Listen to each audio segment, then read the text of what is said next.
The flowers smelled like lies. Ruby's hands wouldn't stop shaking. She adjusted the bouquet for the fourth time in 3 minutes. White roses and baby's breath. Simple but elegant. The best she could afford after 3 years of stretching every dollar, every promise, every piece of herself. The aisle stretched before her, like a test she was about to fail. Moonshin wasn't at the altar. 23 minutes late now. Ruby counted the seconds between each breath, tried to steady the tremor in her fingers. The wedding coordinator hovered at her elbow, smiled tight with professional concern. He's just late. He's always late. The guests shifted in their seats. Silk rustled. Someone coughed. Ruby could feel their eyes on her back, their whispers crawling up her spine like insects. She remembered Moonshin's promise 3 years ago, his hands cupping her face in that tiny New York apartment. When I take back what's mine, you'll be my queen. She'd given up everything for that promise, her family, her future, her country. The doors at the back of the venue swung open. Ruby's heart lurched. Relief flooded her chest. Moonshin walked in, with Kim Jae-ri on his arm. Jae-ri was wearing a wedding dress. The world tilted. Ruby's bouquet dipped toward the floor. She caught it, fingers crushing the stems. No, this wasn't... Moonshin walked down the aisle, not rushing, not apologizing, just walking, hand in hand with Jae-ri. Like Ruby wasn't standing there in ivory silk, like she wasn't waiting, like the past 3 years hadn't happened. He stopped 3 feet in front of her. His eyes met hers for half a second, then slid away. I can't marry you. The words landed like stones in still water. Ripples of shock spreading through the crowd. Ruby's lips parted. No sound came out. Moonshin's jaw worked. He looked uncomfortable. Not guilty, just uncomfortable, like he'd forgotten to return a library book. Jae-ri and I reconnected. We realized what we had was real. His hand tightened around Jae-ri's. This is for the best. You'll understand eventually. Jae-ri didn't look at Ruby. She looked at the altar, at the flowers, at the future she was taking. Ruby's bouquet trembled. White petals scattered onto the marble floor. The venue's already paid for. Moonshin gestured vaguely at the chandeliers, the silk draping, the altar Ruby had agonized over for months. The Chang family covered both ceremonies, so we'll just... He turned to Jae-ri. We'll just use it now. The room erupted. Gasps. Whispers. Someone's grandmother said something sharp in Korean. Ruby stood frozen. Her wedding dress suddenly felt like a costume, like she was an actress who'd forgotten her lines, standing on the wrong stage, in the wrong story. Moonshin was already moving past her, leading Jae-ri toward the altar. Like Ruby was furniture, like she'd never been there at all. If this feels familiar, you're not alone. Subscribe and tell me where you're listening from.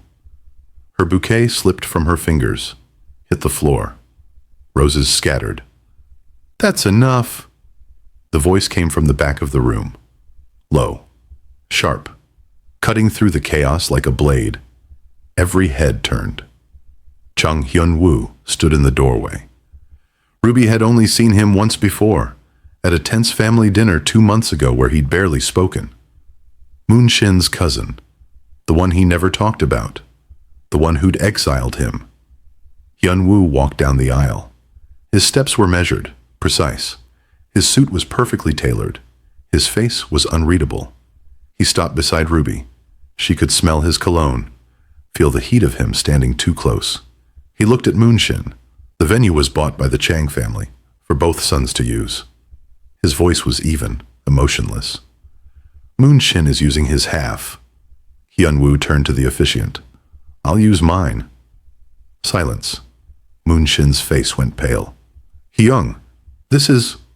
Hyun-woo's gaze cut to him. Something dangerous. Flickered there, then vanished. You made your choice. He turned to Ruby. His eyes were dark, unreadable. She searched for pity and found nothing. Searched for mockery and found nothing, just a blank, controlled mask. You don't have to say yes. His voice dropped lower, almost private despite the 150 people watching. But if you do, you'll walk out of here as my wife, not his discarded mistake. Ruby's heart hammered against her ribs. Her throat was tight. Her vision blurred at the edges. She looked at Moonshin, at his uncomfortable expression, like she was a problem he'd finally solved.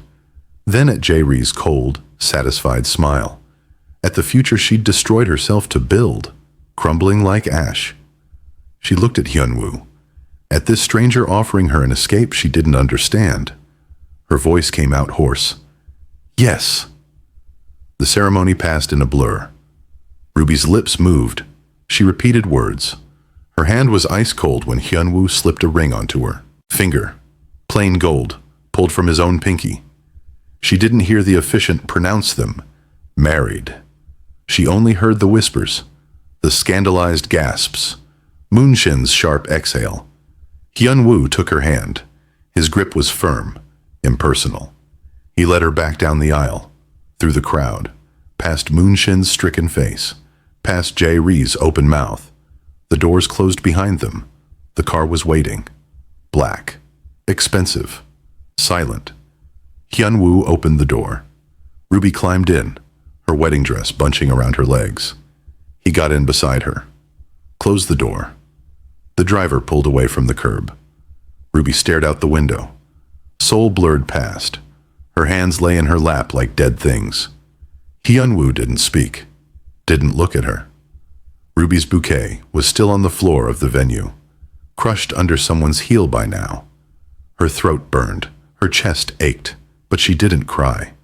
Not yet. The Chang estate was a monument to old money and older silence. Ruby followed Hyunwoo through hallways that smelled like wood polish and history. Her heels clicked too loud against marble floors. Staff members materialized from doorways, bowed precisely, then vanished again without making eye contact. No one looked at her face. No one asked if she was all right. Hyunwoo stopped at a door near the end of the east wing. He opened it, stepped aside. The guest room. Stay as long as you need. Ruby walked in. The room was bigger than the apartment she'd shared with Moonshin. Floor-to-ceiling windows overlooked a garden she couldn't see in the dark. The bed was massive, pristine, untouched. Bathrooms through there. I'll have someone bring your things tomorrow. Hyunwoo's voice was flat, procedural. If you need anything, why did you do that? The words came out sharper than Ruby intended. Hyunwoo paused in the doorway, his shoulders tensed. Moonshin didn't deserve the satisfaction of humiliating you completely. So you married me out of spite. Yes. The honesty was worse than a lie would have been. Ruby's laugh came out broken. Well, at least you're honest. Hyunwoo's jaw worked. He looked like he wanted to say something else, then thought better of it. Get some rest. He closed the door. Ruby stood in the center of the room, still in her wedding dress, and listened to his footsteps fade down the hallway. She sat on the floor, couldn't make it to the bed, couldn't make herself move. The wedding dress pooled around her like collapsed silk architecture. The clock on the nightstand said 11:47 p.m. She'd been married twice in one night. Her phone buzzed, a text from an unknown number. You looked pathetic up there. Jae-ree. Ruby deleted it, turned the phone off. She stared at the wall, at nothing, at the space where her future used to be. The door opened. Ruby didn't turn. You should sleep. Hyunwoo's voice, quieter now. Can't. Footsteps. He crossed the room, stopped a few feet away. Ruby could see his shoes in her peripheral vision. Expensive leather. Polished. A long silence. What do you need? Ruby's throat closed. Her eyes burned. I need the last 3 years back. I need my family. I need to not be this stupid. Nothing. Another silence, this one heavier. Hyunwoo shifted his weight, uncomfortable, out of his depth. Tomorrow you can get your things from his apartment, if you want. Ruby's chest tightened. His apartment. Moonshin's apartment. The place she'd called home for 3 years. Not hers anymore. Had it ever been? Okay. Hyunwoo left a glass of water on the nightstand. Ruby heard it, didn't look. He walked to the door, paused. For what it's worth, you deserved better than what he did to you. The door closed. Ruby sat in silence. At 2:17 a.m., she finally cried. The key still worked. Ruby stood outside Moonshin's apartment. Their apartment. Her brain corrected automatically before catching itself, with her hand shaking so badly she had to try the lock 3 times. The door swung open. Everything looked exactly the same. The couch she'd found on sale. The coffee table she'd assembled herself while Moonshin complained about Korean furniture instructions. The kitchen where she'd cooked 1,000 meals on a hot plate because the stove was broken and the landlord wouldn't fix it. Except designer heels sat by the door. Red soled. Expensive. J. Rees. Ruby's stomach turned. She walked to the bedroom. Her clothes were still in the closet, shoved to one side now. J. Rees' things took up the rest. Silk, cashmere, labels Ruby couldn't afford to look at. The bathroom counter held expensive skincare, French perfume, a jade roller. Ruby had kept her toothbrush in a cup. She pulled her suitcase from under the bed, the same one she'd brought from New York 3 years ago, still held together with duct tape, and started packing. Her hands moved mechanically, folding shirts, rolling jeans. Each item felt like evidence of her own stupidity. The jacket she'd saved 3 months to buy him for his birthday, still hanging in the closet. He'd never worn it. The mug she'd gotten him from a street market, the one that said Soul's best boyfriend. In English, because it made him laugh. Sitting in the cabinet, unused, while an expensive espresso machine took up the counter. J. Rees, probably. Ruby's throat burned. The door opened. She froze. Moonshin stood in the doorway. He had grocery bags. Fancy ones, from that organic market in Gangnam he used to say was too expensive. He saw her. His eyes widened. Then he laughed. Not cruelly. That would have been easier. Just awkwardly, like he'd run into an ex-coworker at the store. Ruby, what are you doing here? Ruby's voice came out flat. Getting my things. Right. Of course. He set the bags down. I was going to call you about that. Were you? I need to understand. Ruby faced him. Her hands clenched at her sides. Why? After everything, after 3 years. Why? Moonshin exhaled, ran a hand through his hair. He looked uncomfortable, but not guilty. Look, you're a good person. You were there for me when no one else was, and I'm grateful. I don't want gratitude. I know. But Ruby, he leaned against the counter. You can't take care of yourself. You've been in Seoul 3 years and you barely speak Korean. You still dress like... He gestured at her clothes. Target jeans, Uniqlo sweater. Like you're going to English class. Ruby's nails dug into her palms. I supported you. I worked 3 jobs. I know you did. And that's really sweet. Moonshin's voice took on that patient tone, like he was explaining something to a child. But I'm back with my family now. The Chang family. There are expectations, events, dinners with people who matter. And I don't fit. You don't even own a designer bag, Ruby. He said it gently, like it was an unfortunate fact, not an indictment. You can't use chopsticks properly. You laugh too loud. You don't know when to bow or how low or what to say to elders. Each word landed like a slap. I tried to learn. I know you tried. But trying isn't the same as belonging. Moonshin straightened. I'm from the Chang family. And girls like you, American girls who can't even afford rent on their own. Unfortunately, They can't be my wife." The silence stretched. Ruby stared at him. At this man she'd destroyed her life for. At his expensive new clothes, his confident posture, his complete and total indifference to the fact that he was eviscerating her. "You'll be fine." Moonshin smiled. Actually smiled. "You always land on your feet. And hey, you married Hyunwoo. That's, honestly, kind of genius. He's richer than I'll ever be. I didn't marry him for money." "Sure." Moonshin's tone said he didn't believe her. "Either way, you're set.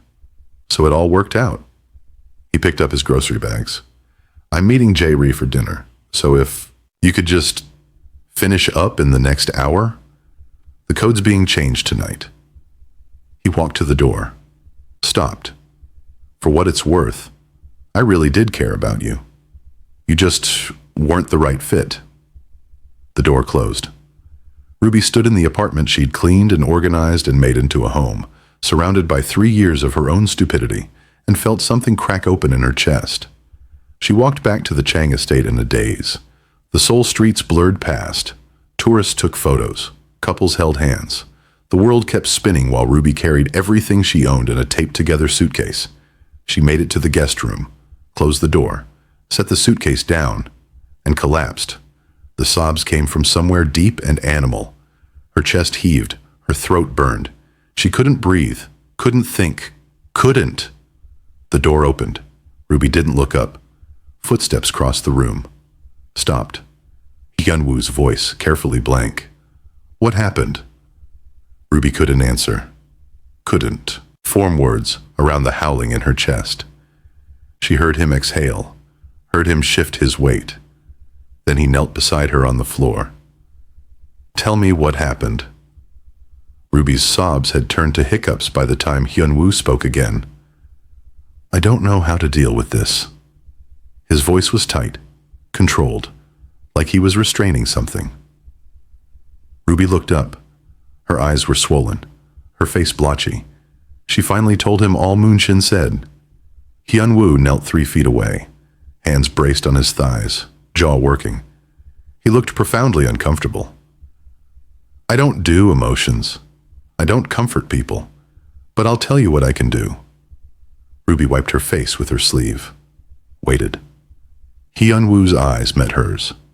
Dark. Unreadable. "I can help you get back at him." Ruby's breath caught. "How?" "Become that classy woman he wants. Then do whatever you want with him." The words hung in the air between them. Ruby's mind felt sluggish, waterlogged with grief. "I don't understand."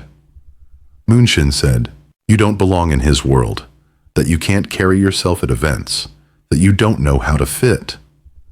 Hyunwoo's voice was flat, factual. "Prove him wrong." "I don't know how to be that." Ruby's voice cracked. "I've been so busy surviving, working 3 jobs, keeping us afloat. I never learned how to be elegant or graceful, or whatever women like Jae-ri are." Hyunwoo watched her for a long moment. "Then I'll teach you." Ruby stared at him. "Why would you do that?" "Moonshin embarrassed the Chang family today, made us look weak, chaotic. I don't tolerate that." His jaw tightened. "And watching him lose what he threw away will be satisfying."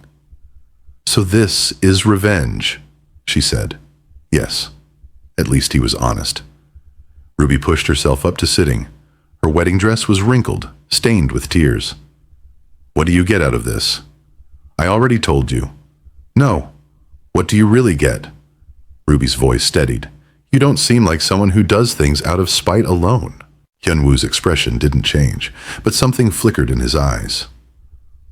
"Moonshin has spent 3 years telling people I exiled him out of jealousy, that I wanted to destroy him. Teaching you to thrive in the world he said you'd never belong in is a message." "What message?" "That he's always been the problem."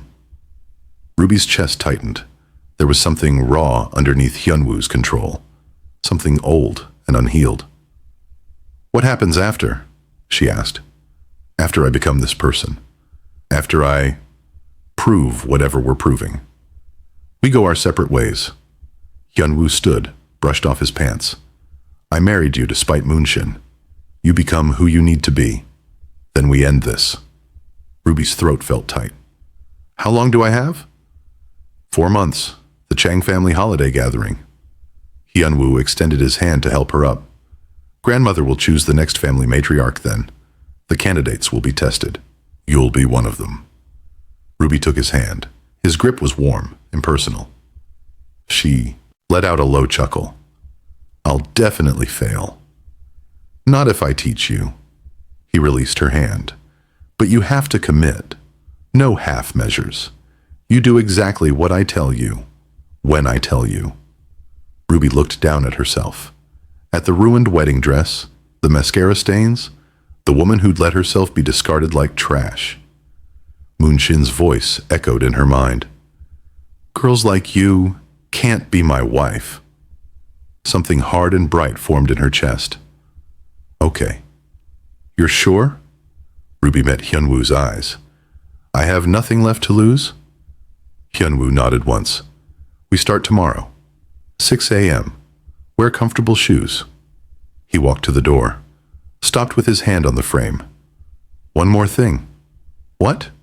When this is over, when you're standing in front of Moonshin and he sees what he lost, don't go back to him.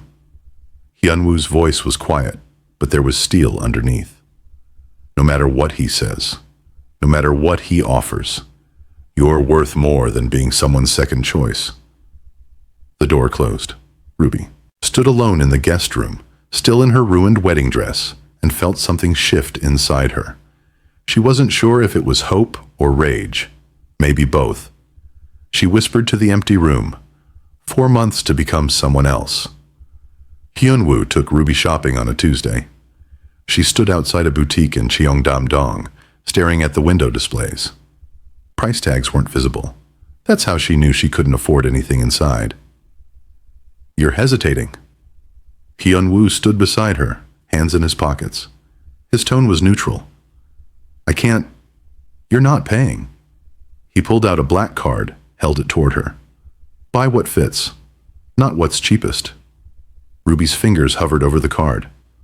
I don't feel comfortable. You promise to do whatever I ask you to. Hyunwoo's voice was patient, but firm. You can't walk into Chang family events dressed like you're shopping at a university bookstore.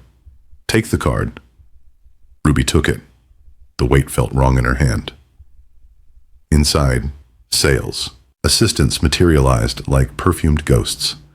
Their eyes swept over Ruby's Target jeans, her worn sneakers. Their smiles tightened. We're looking for, Ruby started, a complete wardrobe. Hyunwoo's voice cut through the boutique's quiet. Formal wear? Casual. Everything between. She'll need alterations. The assistant's demeanor shifted instantly. They began pulling pieces, draping fabrics, suggesting combinations. Ruby reached for a navy dress. Her fingers found the price tag before she could stop herself. W2, $400,000, 1. She dropped it. Hyunwoo picked it up, handed it back to her. Try it on. It's too... The price doesn't matter. He removed the tag, tossed it in a nearby bin. Try it on. 40 minutes later, Ruby stood in front of a mirror, wearing burgundy silk. The dress moved like water. The neckline was elegant, simple. The fit was perfect, or would be, after alterations.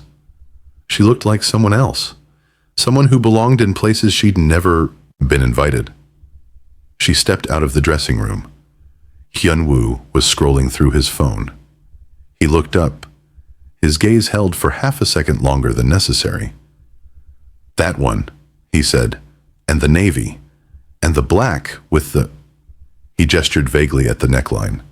Ruby's face burned. All three? All of them. 2 days later, Mrs. Kang arrived. She was maybe 60, elegant in a way that seemed effortless. Silver hair pulled back, simple hanbok-style dress, posture like a blade. She bowed to Hyunwoo, then turned to Ruby. You are the American girl. It wasn't a question. Yes, ma'am. Your Korean is functional but informal. Your posture suggests you've carried heavy things for too long. Your hands. Mrs. Kang lifted Ruby's right hand, examined it. You've worked hard. Ruby didn't know if that was a compliment or observation. We have 4 months to prepare you for the family gathering. You will learn formal speech, proper etiquette, traditional customs. Mrs. Kang released her hand. It will be difficult. I have to tell you beforehand. However, that's exactly why I'm here. Let's begin. Ruby failed. A lot. The tea ceremony was first. Mrs. Kang demonstrated once. Precise movements, perfect angles, graceful transitions. Ruby tried. Her hands shook. Tea sloshed over the rim. She set the cup down too hard. Again. Ruby tried again. Spilled again. Again. 23 times. By the end, Ruby's hands were steady. The tea didn't spill. Mrs. Kang nodded once. Better. The language lessons were worse. Ruby's Korean was decent for daily life, ordering food, giving directions, basic conversation. But formal Korean was different. Honorifics shifted based on age, status, relationship. Verb endings changed. Entire sentence structures transformed. You're speaking to a grandmother at a family dinner, Mrs. Kang said. How do you ask if she's eaten? Ruby tried. Got the verb ending wrong. Again, she tried. Got the honorific wrong. Again. By the 10th attempt, Ruby's jaw hurt from tension. Mrs. Kang's expression never changed. Patient, relentless. The walking lessons felt absurd. Mrs. Kang placed books on Ruby's head. Walk to the window and back. Ruby made it 3 steps before the books fell. Your center of gravity is too high. You're used to rushing, carrying things. A woman of dignity moves with intention. Try again. Ruby tried. Failed. Tried. Failed. Hyun-woo appeared in the doorway during the 15th attempt. He leaned against the frame, arms crossed, watching. Ruby's face burned. She focused on the books, on her spine, on not failing in front of him. The books stayed balanced. She walked to the window, turned, walked back. Mrs. Kang nodded. Good. Now do it 50 more times. Hyun-woo left without speaking. 3 weeks in, Hyun-woo took Ruby to a small family dinner. Just his mother, an aunt, a cousin. Testing ground. Ruby wore the navy dress. Her hair was styled. She'd practiced her formal greetings for 2 hours. The dinner was brutal. Ruby used the wrong honorific for the aunt. Reached across the table for the sauce instead of asking someone to pass it. Laughed at something the cousin said. Too loud. Too American. Hyun-woo's mother's smile was ice. In the car afterward, Ruby stared out the window. You did fine, Hyun-woo said. I failed. You made 3 mistakes. Last week, you would have made 30. He pulled up to the estate. The aunt liked you, by the way. She told me after you left. Ruby looked at him, surprised. Hyun-woo's expression was unreadable. You apologized for the honorific mistake in perfect formal Korean. She appreciated that you knew you were wrong and corrected yourself. Oh. They sat in the parked car, silent. Why are you doing this? Ruby asked quietly. Really? Hyun-woo's jaw tightened. I don't do things halfway. He got out of the car. Ruby sat alone for a moment, then followed him.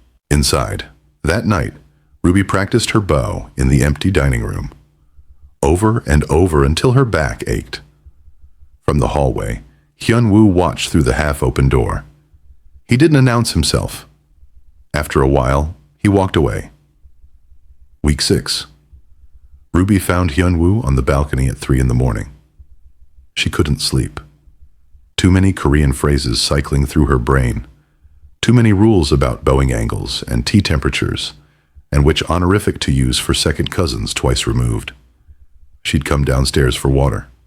Saw the balcony door open. Saw him standing there in a t-shirt and dress pants, glass in hand. staring at Seoul's skyline. Ruby hesitated, then stepped outside. Hyunwoo glanced at her, looked back at the city. "Can't sleep either?" Ruby asked. "No." They stood in silence. The night air was cool. Traffic sounds drifted up from far below. "You're always awake when I come downstairs," Ruby said. "I don't sleep much." "Why?" Hyunwoo took a sip of his drink. "Easier to work than think." Ruby understood that. She'd done the same thing for 3 years, worked herself to exhaustion so she wouldn't have to examine the life she was living. "What do you think about?" she asked, "when you can't avoid it?" Hyunwoo was quiet for a long time. "Well, a lot of things. One of them being what I'm doing with you goes against my stance in..." He sighed.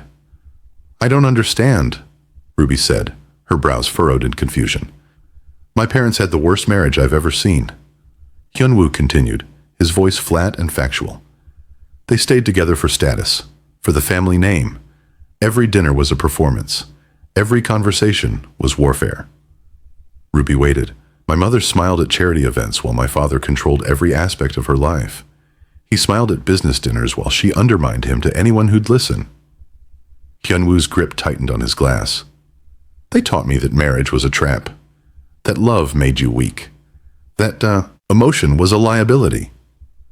"Is that why you exiled Moonshin?" "I exiled Moonshin because he endangered 40 families to settle a personal grudge." Hyunwoo's voice hardened. "He was reckless, selfish. I took the blame publicly to protect the family name. He told everyone I did it out of jealousy, that I wanted to destroy him." "Did you?" "No, but it was easier to let them believe it than explain." Ruby's chest tightened. "You let everyone hate you. Hate is easier than explaining." Hyunwoo finished his drink. "And hate keeps people at a distance." Ruby turned that over. Looked at this man who'd married her out of spite, who was teaching her to transform herself, who stood alone at 3 a.m. because sleep meant confronting thoughts he couldn't control. "Why are you really helping me?" she asked. Hyunwoo didn't answer. Ruby tried again. "You said it was revenge, but I don't think that's all it is." His jaw worked. For a moment, she thought he wouldn't respond. Then he said, "I know what it's like to be loyal to someone who doesn't see you." The words hung between them. Ruby's throat felt tight. Hyunwoo set his glass down. "You should sleep. Mrs. Kang will be here at 6. He walked inside. Ruby stood on the balcony alone, heart beating too fast, trying to understand what had just shifted between them. The cooking lessons began in week 7. Mrs. Kang taught Ruby to make traditional dishes: japchae, bulgogi, kimchi jjigae. The family gathering would include meal preparation. Ruby needed to know not just how to cook, but how to cook with grace, with elder women watching, with judgment in every glance.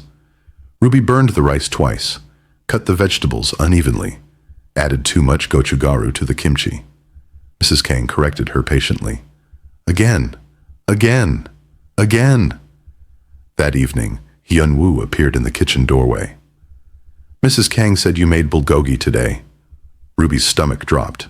"I know it wasn't." "Can I try it?" She blinked. "What?" "The bulgogi.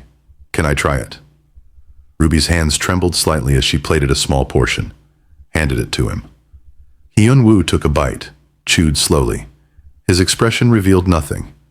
Ruby held her breath. "It's good." "Really?" "The marinade balance is right. The meat's tender." He took another bite. "It's really good."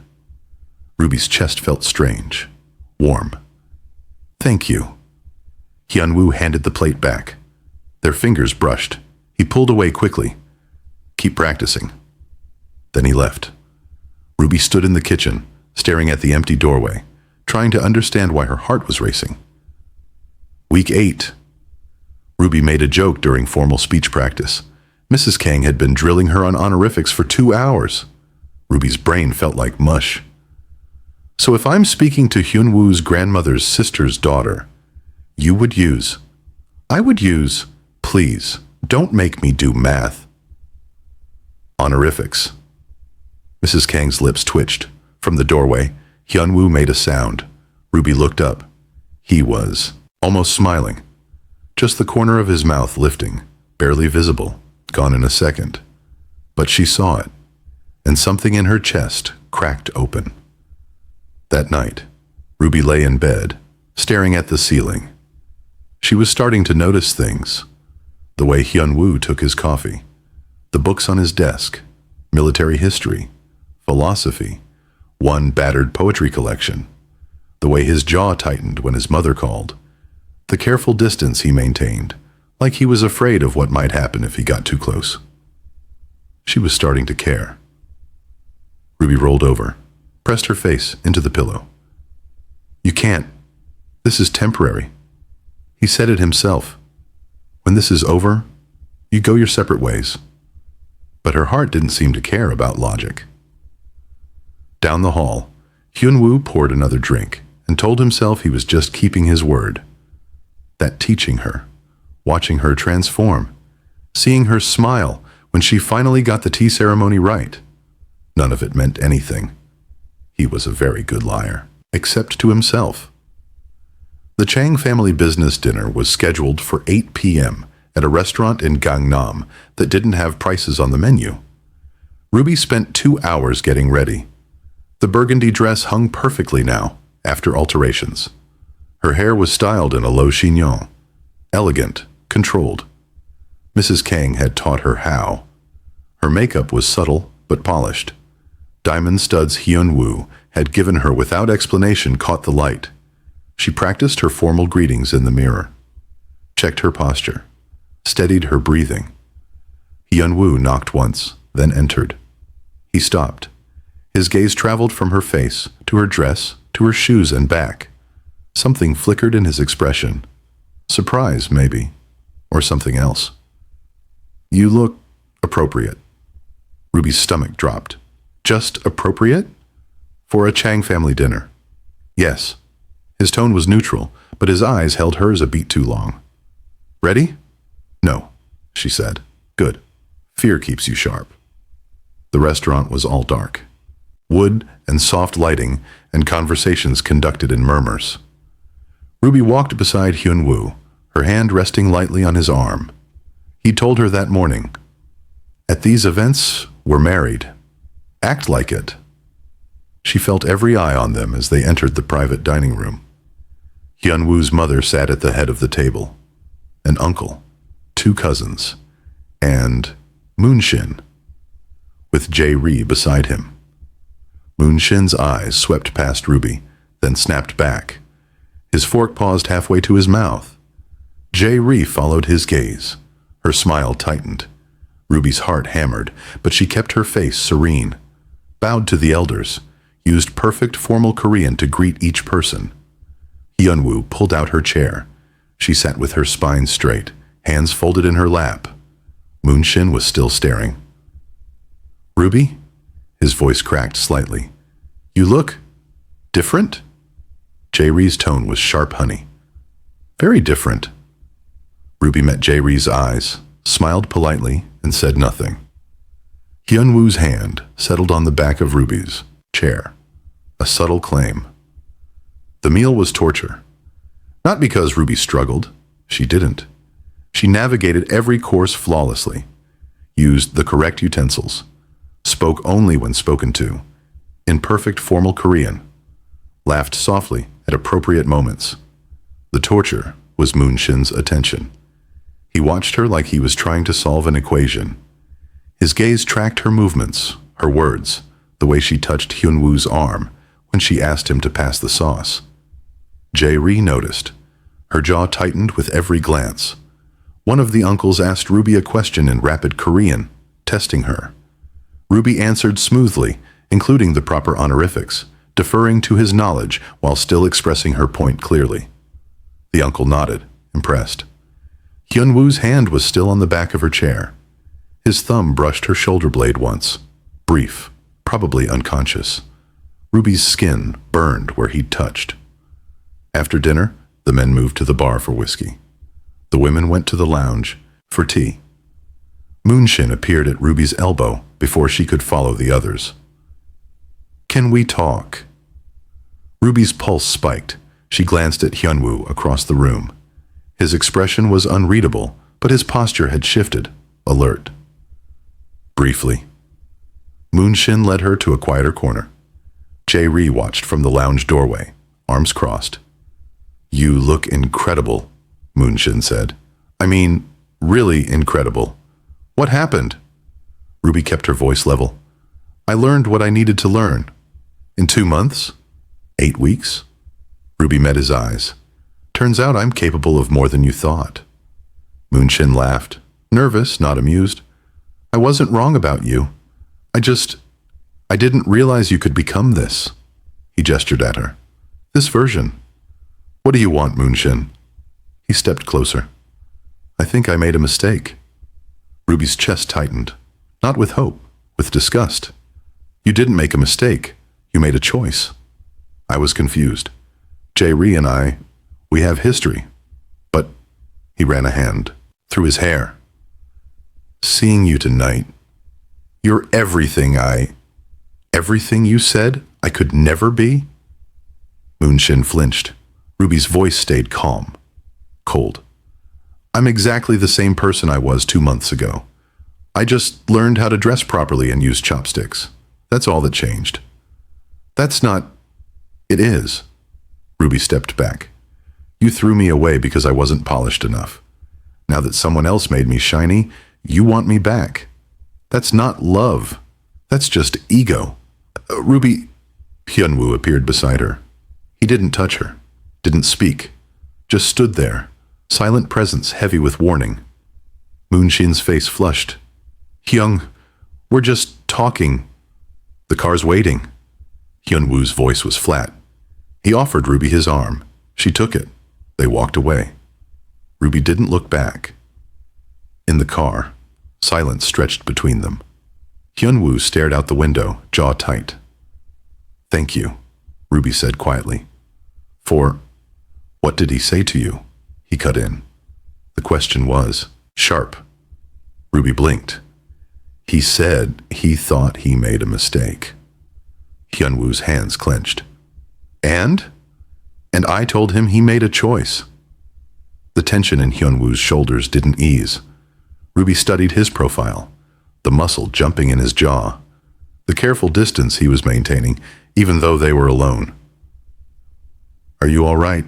she asked. "I'm fine." He wasn't fine. Ruby's heart beat faster. The car pulled up to the estate. Hyunwoo got out without waiting, disappeared inside. Ruby sat in the back seat, alone, trying to understand what she'd just seen. It looked a lot like jealousy. Moonshin started calling 3 days later. Ruby's phone lit up at breakfast, again at lunch, again while she practiced tea ceremonies with Mrs. Kang. She didn't answer. The texts started next. "We should talk. I miss you. Everything was better with you." Ruby deleted them without responding. On the 4th day, Moonshin showed up at the estate. The house manager informed Ruby she had a visitor. She found Moonshin waiting in the formal sitting room, looking uncomfortable among the antique furniture and family portraits. "You can't just show up here." Ruby stayed in the doorway. "You won't answer my calls." Moonshin stood. "Please, just coffee. Somewhere public. Let me explain." Ruby should have said no, but part of her, the part that had spent 3 years being discarded, wanted to hear him beg. 1 hour. That's all. The coffee shop was in Itaewon, neutral territory. Ruby wore simple clothes, jeans, a cashmere sweater Hyunwoo had bought her. Still polished, but more herself. Moonshin ordered for both of them. He remembered how she took her coffee. That shouldn't have hurt, but it did. "You look different even now," Moonshin said. "Not just the clothes. The way you carry yourself." Ruby sipped her coffee, said nothing. "I was an idiot." Moonshin leaned forward. I see that now. I was so focused on getting back into the family's good graces, proving I belonged again. I lost sight of what actually mattered. Which was? You. Us. What we built together. Ruby's chest felt hollow. 2 months ago, these words would have meant everything. Now they just felt empty. You didn't lose sight of anything, Ruby said. You were very clear. I didn't fit your world. Girls like me can't be your wife. Remember? Moonshin flinched. I was wrong. No, you were honest. Ruby set her cup down. Maybe for the first time in 3 years. Ruby, you loved me when I was useful. When I worked 3 jobs to support you. When I believed all your promises. When I asked for nothing. Her voice stayed level. The moment you didn't need me anymore, you threw me away. That's not confusion. That's just you finally revealing your true character. Moonshin's face reddened. That's not fair. You know how much pressure I was under. I was under pressure too. I lost my family for you, my country, my future. And I never once thought about replacing you at our wedding. The words landed like stones. Moonshin sat back. So that's it? You're just going to stay with Hyunwoo? I'm going to finish what I started. Which is what? Playing dress up? Becoming someone you're not? Ruby stood. I'm becoming who I should have been all along. Someone who knows her worth. Someone who doesn't accept crumbs and call it love. She walked out. Across the street, Hyunwoo stood outside a bookstore. He'd been on his way to a meeting when he'd seen Ruby enter the coffee shop. Seen Moonshin inside, leaning close, talking intently. He'd told himself to keep walking. Instead, he'd stopped, watched through the window, like a fool. Seen Moonshin reach for Ruby's hand. Seen Ruby pull away and stand up. Hyunwoo turned and left before she could see him. Ruby returned to the estate an hour later. The house was quiet. She went to find Hyunwoo, to tell him about Moonshin, to reassure him it meant nothing. She found him in his study, pouring whiskey. It was 2 p.m. Hyunwoo? He didn't look at her. How was your meeting? His voice was cold. Ruby's stomach dropped. You know where I was. Moonshin's persistent, I'll give him that. I told him no. Did you? Hyunwoo's jaw was tight. Or are you considering going back? Ruby stared at him. You're jealous. I'm practical. He took a drink. You loved him for 3 years. I'm teaching you to be the woman he wants. Why wouldn't you go back once you've become her? Because I don't want him anymore. She took a step closer. You were crying over him 2 months ago. That was 2 months ago. Ruby stepped even more closer. Do you really think I'd go back to someone who threw me away? People do it all the time. Hyunwoo finally looked at her. His eyes were dark, guarded. Love makes people stupid. I'm not in love with him. Then what were you doing having coffee with him? Saying goodbye. Ruby's voice rose. I needed to hear him grovel, to see his regret, to know that I wasn't crazy for thinking we had something worth saving. She moved closer. But the whole time he was talking, all I could think was that he still didn't see me. He just saw a shinier version of the girl he threw away. Hyunwoo's grip tightened on his glass. And you know what else I thought about? Ruby's heart was pounding. I thought about you, about how you see me even when I'm a mess on the floor in a ruined wedding dress, about how you correct me without making me feel small, about how you almost smiled when I made that stupid joke about honorifics. Hyunwoo set his glass down, carefully. Ruby, I'm not going back to him. I'm not going anywhere. She held his gaze. Unless you tell me to leave. The silence stretched. Hyunwoo's voice came out rough. I'm not good at this. At feelings. At whatever this is. Neither am I. This was supposed to be temporary. Hyunwoo said. I know. When this is over. I know. Hyun-woo exhaled, ran a hand through his hair. Then he closed the distance between them and kissed her. Ruby's breath caught. His hands cupped her face, gentle despite the intensity. She kissed him back, pouring 2 months of confusion and longing and fear into it. When they broke apart, both breathing hard, Hyun-woo pressed his forehead to hers. "This is a mistake." "Probably. I'll ruin this. I ruin everything." His lips pressed hard in a thin line. "Maybe we'll ruin it together." Hyun-woo almost smiled. Almost. Then he kissed her again. The Chang family estate transformed for the holiday gathering. Paper lanterns hung from ancient trees. Incense burned at the ancestral altar. The entire extended family arrived in waves. Grandparents, cousins, uncles, aunts. 70 people, all watching, all judging. Ruby stood in her room, hands shaking as she adjusted her hanbok. Mrs. Kang had helped her dress. Layers of silk in deep blue. Traditional but elegant. Her hair was pulled back in the formal style. No jewelry except simple gold. A knock. Hyun-woo entered without waiting. He stopped when he saw her. "You look..." He didn't finish. Ruby's chest tightened. "Appropriate?" He chuckled. "Beautiful." The word hung between them. They hadn't spoken about the kiss, about what it meant. The holiday gathering had consumed everything. Preparation, practice, panic. "I'm terrified," Ruby admitted. Hyun-woo crossed to her, took her hands. His thumb brushed her knuckles. "You've survived worse than this. What if I fail?" "Then you fail. But you won't." His voice was certain. "I've watched you transform yourself in 2 months. You're stronger than anyone in that house." Ruby wanted to believe him. "Grandmother will test all 4 candidates," Hyun-woo said. "My mother, Moon-shin's mother, Jae-ri, and you. She'll test your knowledge, your grace, your ability to honor tradition while adapting, to change." "How do you know?" "Because that's what she values, and that's who you've become." He kissed her forehead, brief, grounding. "Now let's show them what you're made of." The ceremony began at noon.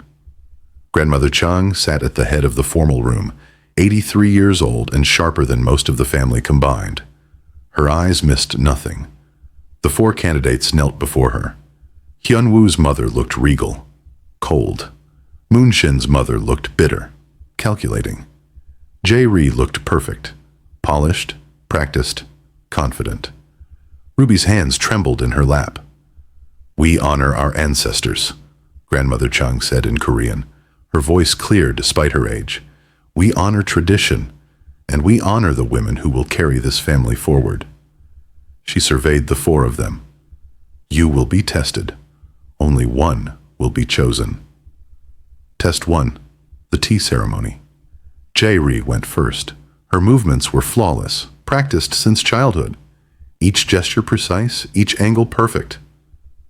She served, the tea with mechanical efficiency. Grandmother Chung sipped, nodded. Ruby went last. Her hands shook as she lit the burner, measured the tea, heated the water. But she remembered Mrs. Kang's words. Grace is not perfection. Grace is sincerity. Ruby's movements were slower than Jae-ri's, but each one was deliberate, respectful. When she served the tea, she met Grandmother Chung's eyes. The old woman sipped. Her expression revealed nothing. Test 2. Ancestral Rites. Ruby knelt at the altar with the other candidates. Incense smoke curled upward. She spoke the formal prayers in careful Korean, her accent imperfect, but her respect genuine. Beside her, Jae-ri's pronunciation was flawless, but emotionless. Grandmother Chung watched. Test 3. Meal preparation. The kitchen was chaos. Elder women directing, younger women executing. Ruby worked alongside Moon-shin's aunt, carefully slicing vegetables for japchae. She asked questions when she didn't know something, listened when elder women offered guidance, adapted when techniques differed from what Mrs. Kang had taught. Jae-ri moved through the kitchen with confident efficiency, but dismissed an elder woman who tried to help her, suggesting her own method was better. The elder woman's smile froze. Ruby saw it, saw Grandmother Chang see it. Test 4. Grace under pressure. At dinner, Moonshin's mother struck. "Ruby," her voice cut through conversation. "You're American, yes?" "Yes, Aunt." "How long have you studied our ways?" "2 months, Aunt." Murmurs around the table. 2 months was nothing. "And you think that's sufficient? To understand centuries of tradition in 8 weeks?" Ruby's throat tightened. Across the table, Hyunwoo's jaw clenched, but he couldn't intervene. "No, Aunt. 8 weeks isn't sufficient." Ruby kept her voice respectful, humble. "I've learned the forms, the rituals, the language, but understanding requires a lifetime. I'm honored to begin that journey, and I'm grateful to those who've taught me." She bowed.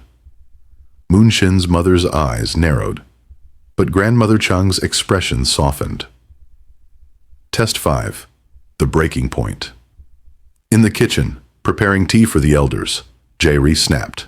An elderly woman was moving too slowly, getting in Jae-ri's way. Jae-ri's patience, already thin from competition stress, shattered. "Could you please just—" She gestured sharply. "You're making this harder than it needs to be." The kitchen went silent. The elderly woman was a distant cousin, 78 years old, beloved by the family. Ruby watched Jae-ri realize her mistake, saw the color drain from her face, but the damage was done. That evening, Grandmother Chang requested private conversations. She spoke to each candidate alone. When Ruby knelt before her, the old woman studied her for a long moment. "Why do you want to be matriarch?" Ruby's breath caught. She'd prepared for many questions. Not this one.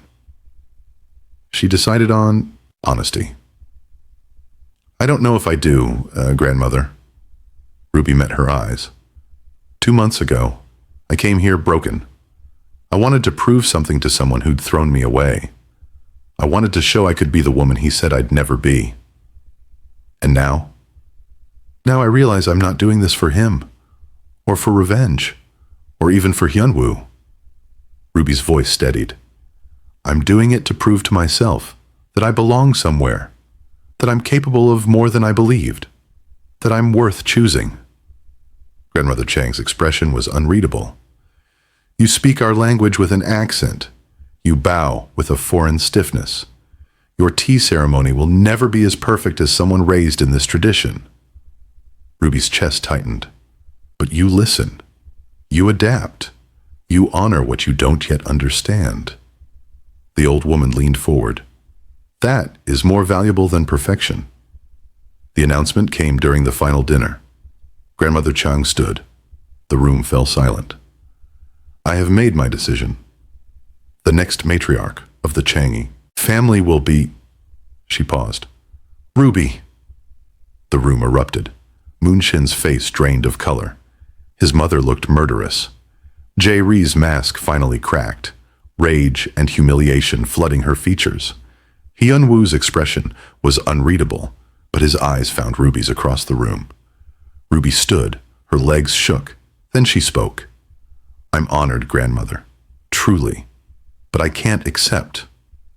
Silence. Complete, shocked silence. I spent 2 months becoming someone I thought I needed to be. But I did it to prove something to someone who never valued me. Ruby's voice wavered but held. I learned grace. I learned tradition. I learned my worth. But I don't know where I stand. Not really. So I can't accept a title that implies permanence when I don't even know if I have a real place here. She bowed deeply to Grandmother Chang. Thank you for seeing me, for teaching me, for this honor, but I respectfully decline. She left the room. Behind her, chaos erupted. Jae-ri stood abruptly, turned on. Moonshin, voice shaking with rage. This is your fault, all of this. If you hadn't brought her to Korea in the first place, she wouldn't have been here competing with me. Ever since I started dating you, all I've ever wanted was the matriarch title. If I can't become the matriarch, you're of no use to me. We're done. Find someone else to be your trophy. She walked out. Moonshin sat frozen, alone, humiliated. Hyunwoo stood and followed Ruby into the garden. Ruby stood in the garden, hands shaking, staring at the moon.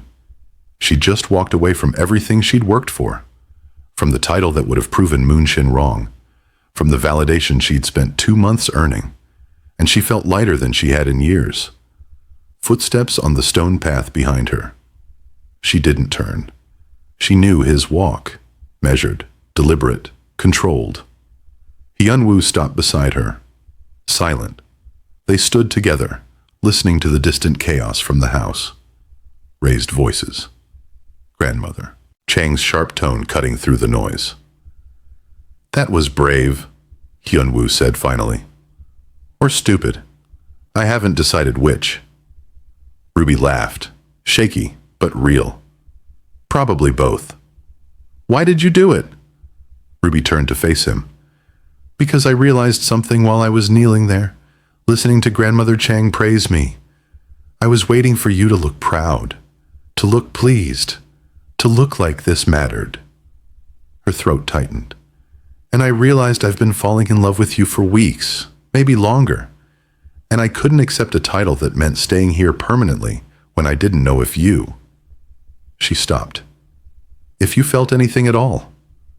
Hyunwoo's expression cracked. A heavy sigh escaped his lips as he swallowed a lump. "I didn't marry you to spite Moonshin." His voice was rough. "I mean, I told myself that's what it was at first. But somewhere, between teaching you how to hold a teacup and watching you bow to my grandmother, like you actually cared," he exhaled, "I realized I was lying to myself." Ruby's breath caught. "I told myself I didn't believe in love, that marriage was a trap, that emotion made you weak." Hyunwoo stepped closer. "Then I watched you transform. Not just the clothes or the language or the etiquette. I watched you become yourself, the person you were always meant to be. And every wall I'd built, every defense mechanism, every carefully constructed barrier, you broke through all of it without even trying." His hands cupped her face. "I don't know how to do this. I'll probably ruin it. I'm emotionally unavailable and controlling, and I work too much, and I don't know how to be vulnerable without feeling like I'm dying." Ruby kissed him. He froze for half a second, then kissed her back. Desperate, certain, like he'd been holding back for months and finally let go. When they broke apart, both breathing hard, Ruby pressed her forehead to his. "I love you, and I'm a mess. I'm still learning Korean, and I'll probably embarrass you at family dinners, and I laugh too loud, and don't." Hyunwoo's voice was fierce. "Don't diminish yourself. You walked into that house tonight and earned the respect of every person in that room. You're extraordinary. So are you." "I'm really not," he said. "You are to me." Hyunwoo's thumb brushed her cheekbone. "What do we do now?" "I don't know, but I know I don't want to walk away from this. From you." Ruby's voice steadied. "Even if it's terrifying, even if we have no idea what we're doing. I've never done this before. A real relationship. Real feelings. Neither have I. Not like this." They stood in the garden, holding each other, while inside the house their families dealt with the chaos they'd created. "Your grandmother is going to hate me," Ruby said. "My grandmother chose you. She knew what she was doing." Hyunwoo almost smiled. "She's probably in there right now telling my mother that you're the smartest woman in the family." "Because I turned down the position?" "Because you know what you want, and you're brave enough to choose it, even when it costs you something." Ruby's chest felt full, tight, overwhelmingly right. "Take me home," she whispered. Hyunwoo kissed her again, softer this time. "Right away, ma'am." 3 days later, Moonshin showed up at the estate. The house manager informed Ruby.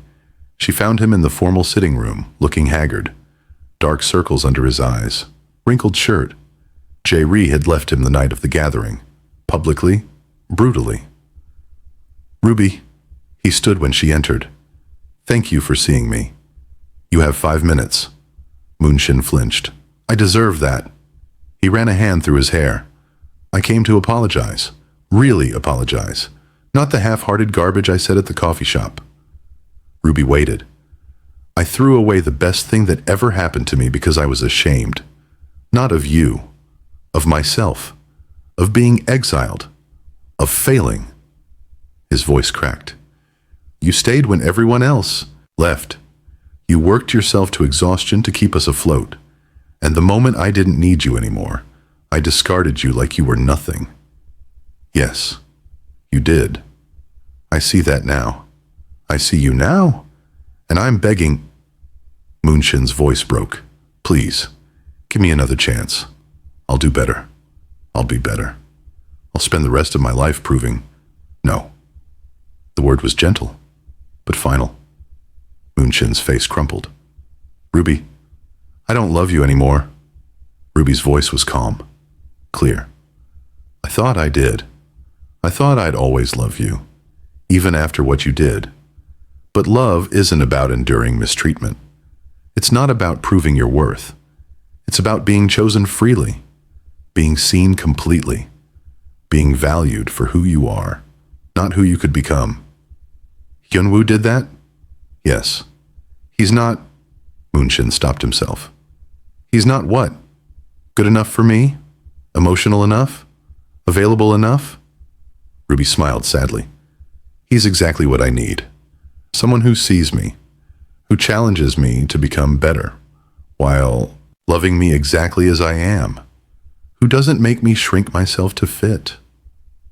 Moonshin's shoulders sagged.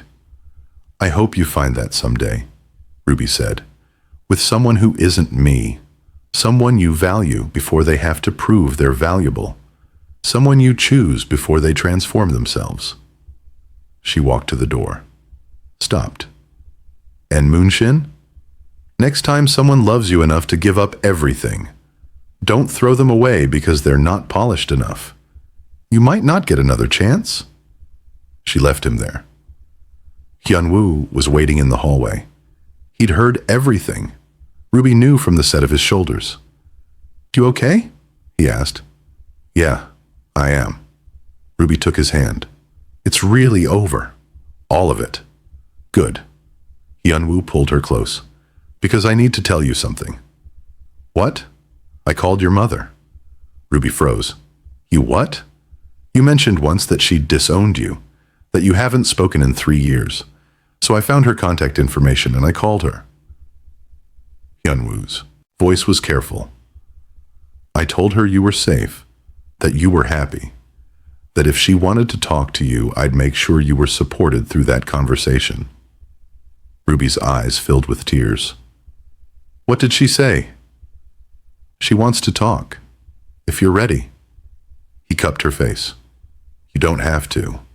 But I thought, you spent 3 years running from your past. Maybe it's time to face it, to see if there's anything worth salvaging." Ruby's chest ached. "I don't know if I can—" "You don't have to do it alone. Whatever happens, I'm here." Ruby kissed him, poured everything she felt into it. Gratitude, love, trust, hope. "Thank you," she whispered against his lips. "For what?" "For seeing me, even when I couldn't see myself." 6 months later, Ruby stood on the balcony of the estate, watching the sun set over Seoul. The city glowed gold and amber, lights beginning to flicker on as darkness crept in. Behind her, she heard Hyunwoo's footsteps. He wrapped his arms around her. Waist rested his chin on her shoulder. "Your mother called again." Ruby leaned back into him. "I know. We talked this morning." The reconciliation had been slow, painful, full of difficult conversations and old wounds reopened, but they were trying. Her mother had cried when Ruby told her about the wedding. Both weddings. Had apologized for choosing pride over her daughter. It wasn't perfect, but it was healing. "She wants to visit next month," Ruby said. "Good. I'll make sure the guest room is ready. Ruby turned in his arms, looked up at the man who'd saved her by letting her save herself, who'd taught her grace but loved her chaos, who'd married her out of spite and stayed out of love. I talked to Mrs. Kang today too. She asked if I wanted to continue lessons. Do you? I told her yes. Not because I have to, because I want to. Ruby smiled. I like learning. I like growing. I like becoming more of myself. Hyunwoo's expression softened. You've already become extraordinary. So have you. You smiled twice this week. That's a record. He laughed. I love you. With everything in me. Ruby's lips curled up in a wide smile. Their gaze remained fixed on each other. Somewhere in the city, Moonshin was alone in his apartment, finally understanding what he'd lost. Not just a woman, but the only person who'd ever loved him when he had nothing to offer but himself. But Ruby didn't think about him anymore. She thought about tomorrow, about the life she was building with a man who chose her every single day, about the family she was slowly mending, about the woman she was becoming. I never thanked you, Ruby said quietly, for that day, at the altar, for stepping in. You never needed to. Why did you really do it? Hyunwoo was quiet for a moment. Because I saw you standing there, and you looked like I felt for years, like you'd given everything to someone who didn't see your worth. And I thought, maybe we could save each other. Ruby's throat tightened. Did we? Yeah. Hyunwoo kissed her forehead. We did. They stood together as night fell over Seoul. Two people who'd been broken in different ways, who'd found each other in the wreckage and built something real. Ruby wasn't the girl who'd been replaced at the altar anymore. She wasn't the woman who'd transformed herself for revenge. She was simply Ruby. Imperfect, growing, loved, and finally, irrevocably, completely free. If you're Team Ruby, subscribe and turn on the bell. If not, I'll see you in the next story.